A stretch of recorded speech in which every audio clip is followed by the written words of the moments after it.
Want to share important messages or media files across different Discord servers and DMs without the hassle of copying and pasting? Discord's official message forwarding feature lets you securely pass along content while maintaining full security logs. To use this, open any text channel or private direct message window and locate the specific message you want to share.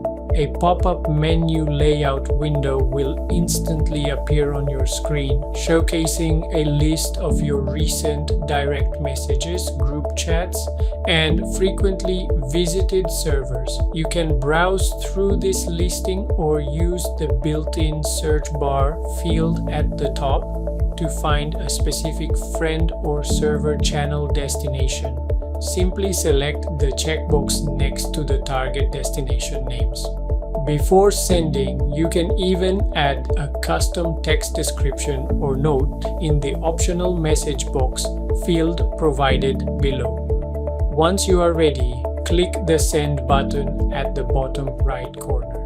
The content will be instantly forwarded, showing a clean forwarded label tag above the message so the recipient knows its original context.